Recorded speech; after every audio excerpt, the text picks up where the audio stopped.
ট্রাম্পের শুল্ক নীতি দেশের রপ্তানি ও কর্মসংস্থানে নেতিবাচক প্রভাব ফেলতে পারে বলে মনে করে বেসরকারি গবেষণা সংস্থা centre for policy dialogue CPD. বৃহস্পতিবার রাজধানীতে আয়োজিত এক সংলাপে একথা জানায় সংস্থাটি।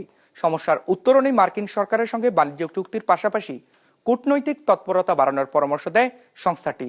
সেই সাথে রপ্তানির বিকল্প বাজার খোঁজার পরামর্শ দেওয়া হয় আলোচনায়।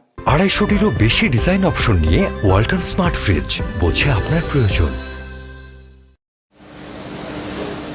বাংলাদেশ থেকে যুক্তরাষ্ট্রে রপ্তানি হয় $8.45 বিলিয়ন পণ্য।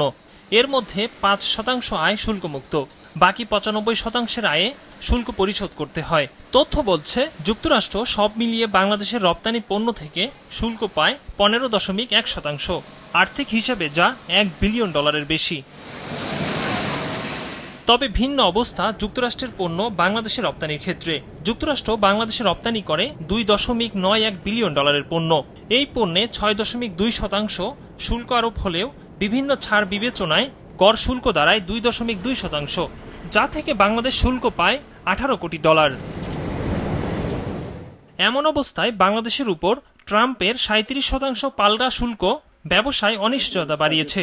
এই সংকট মোকাবেলায় যুক্তরাষ্ট্রের সঙ্গে নতুন বাণিজ্য চুক্তির পাশাপাশি কূটনৈতিক তৎপরতা বাড়ানোর পরামর্শ গবেষণা সংস্থা সিপিডির। প্রোডাক্ট ডাইভার্সিফিকেশন, মার্কেট ডাইভার্সিফিকেশন করে আমরা এই যে ডিপেন্ডেন্স এবং এই যে এখন একটা আমরা অ্যাপ্রিহেনশনের মধ্যে পড়েছি, সেগুলোও কিন্তু আমাদের লাঘব হবে।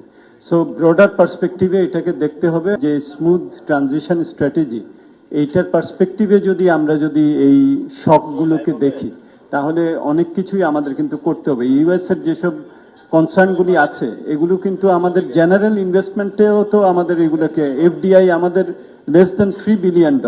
ব্যবসায়ীদের শঙ্কা, যুক্তরাষ্ট্র চীন রেশারেশিতে সাময়িক লাভবান হলেও দেশের ক্ষুদ্র মাঝারি শিল্প ক্ষতিগ্রস্ত হবে। সার্ভাইভেলের প্রশ্নে এই ছোট মাঝারি কারখানাগুলো যাতে কোনো ঝামেলায় না পড়ে, ব্যাংকগুলোকে একটু রিলাক্টেন্ট ওয়েতে তাদেরকে সাপোর্ট দেওয়ার জন্য একটা পলিসি ডিরেকশন দরকার বলে আমি মনে করছি।